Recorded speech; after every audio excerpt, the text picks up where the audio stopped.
Bom dia, meu irmão e minha irmã. Aqui é Pastor Clérito, seu amigo, para mais um estudo bíblico. Hoje vamos dar início aí ao livro de Mateus. Então nós vamos fazer um comentário de alguns versículos do primeiro capítulo de Mateus. Querido, aqui no princípio do livro de Mateus, a gente vê do versículo 1 ao versículo de número 17, onde fala sobre a genealogia de Jesus Cristo. Então, quando nós fazemos uma leitura casual aqui do Novo Testamento, poderá levar algumas pessoas a imaginar por que ele se inicia com algo aparentemente desinteressante, como uma árvore genealógica. Elas podem concluir que há pouco proveito a ser extraído dessa relação de nomes e por isso logo as pessoas pulam nessa parte para onde começa a ação aqui no versículo 18 do capítulo 1. Mas, querido, 1 milênio antes, Deus tinha feito um acordo incondicional com o rei Davi, prometendo a ele um reino que duraria para sempre, uma linhagem perpétua, como diz no Salmo 89, do versículo 4, 36 e 37. Esse acordo agora é cumprido através de Cristo. Ele é o herdeiro legítimo do trono de Davi por meio de José e a semente nobre de Davi por meio de Maria. Pelo fato de Jesus viver para sempre, o seu reino nunca terá fim e ele reinará pela eternidade como o maior filho de Davi. Bem, querido, aqui nós vemos que no versículo 1 diz assim: livro da genealogia de Jesus Cristo, filho de Davi, filho de Abraão. Esse início aqui do livro de Mateus, da genealogia de Jesus, é bem parecido com a genealogia de Adão em Gênesis capítulo 5, versículo 1, que diz assim: esse é o livro da genealogia de Adão. Querido, genealogias são os nossos descendentes.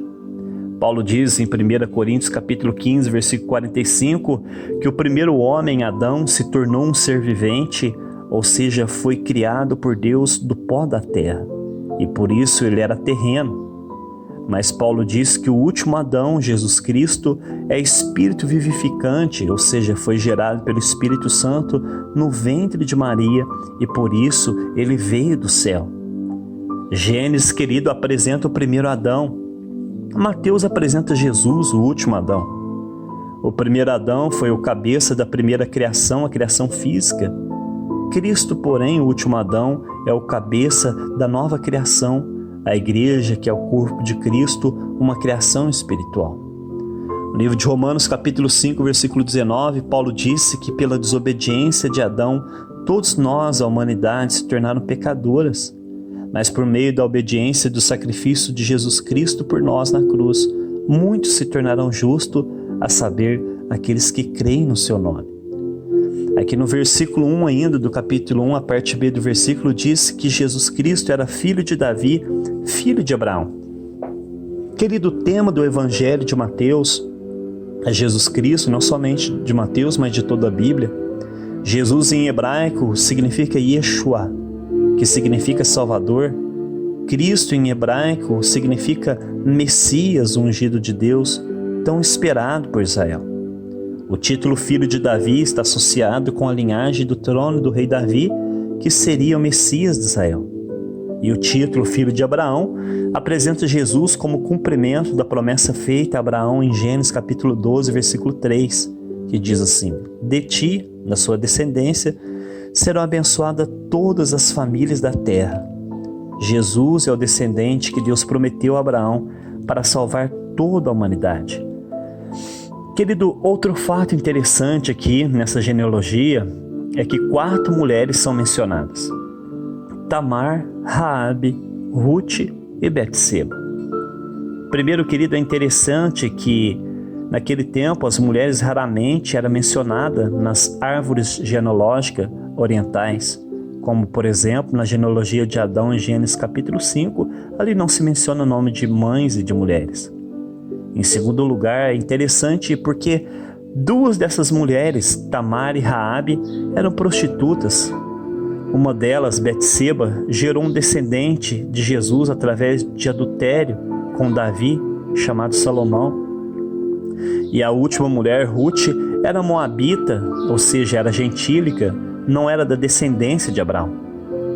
A inclusão, querido, dos seus nomes na introdução do Evangelho de Mateus é uma sutil indicação que a vinda do Messias, o Cristo, não salvaria apenas os judeus, como na primeira aliança, mas salvaria todos, tanto judeus como nós, os gentios.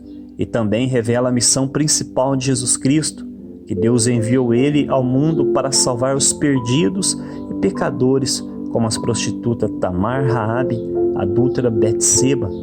Então louvado seja a misericórdia de nosso Senhor e Salvador Jesus Cristo por salvar pessoas tão imperfeitas como nós. Bem, querida, agora do versículo 1, do versículo 18, me desculpe, ao versículo 25, aqui fala sobre o nascimento de Jesus.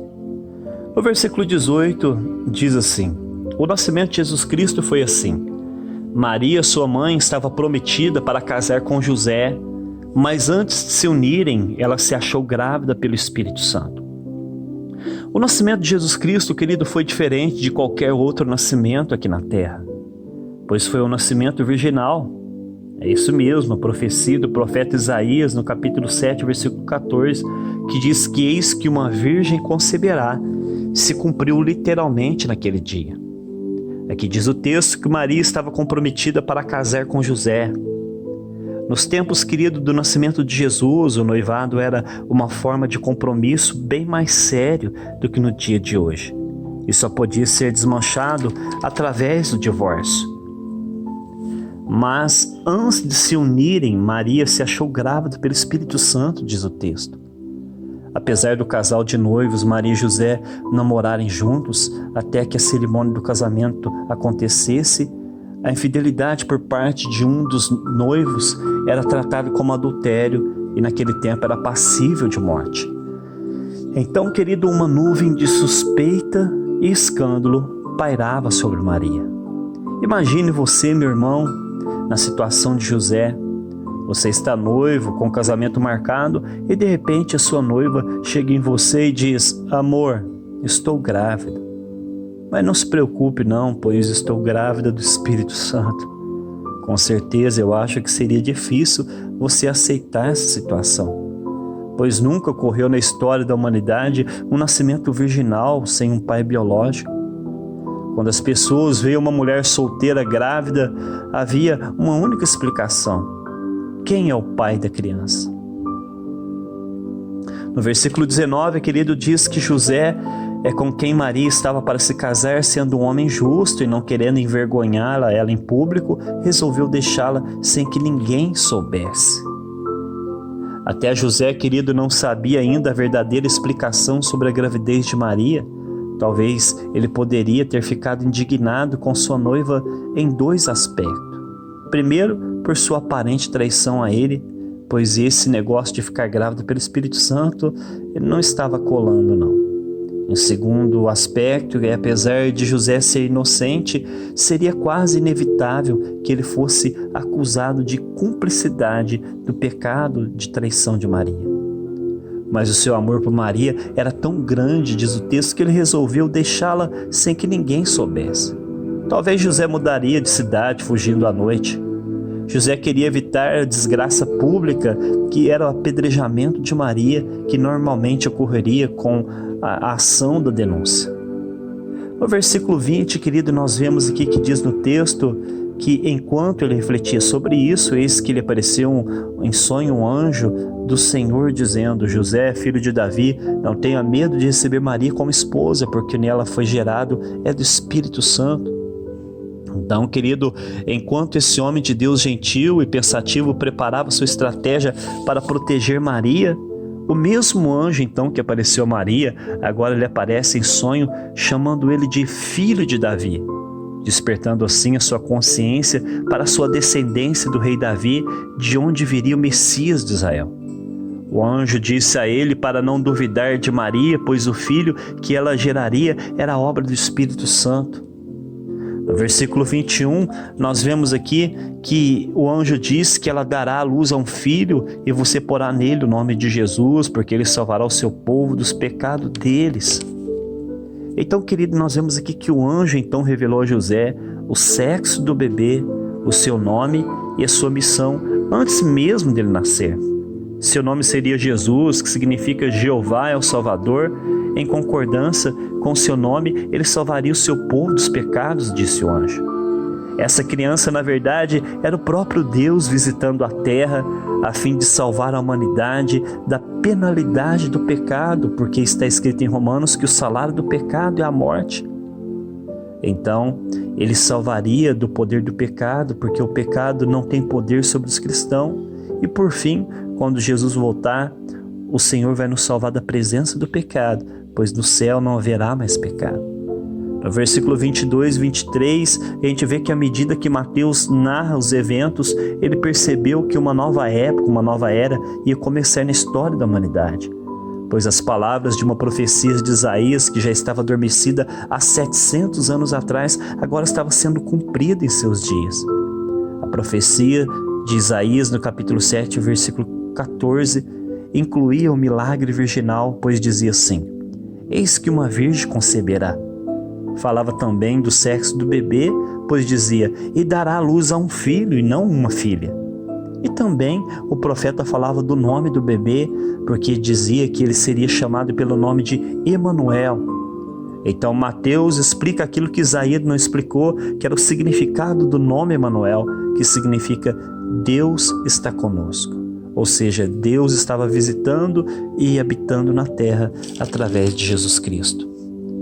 No versículo 24, como resultado da intervenção do anjo, José abandonou o plano de se divorciar de Maria.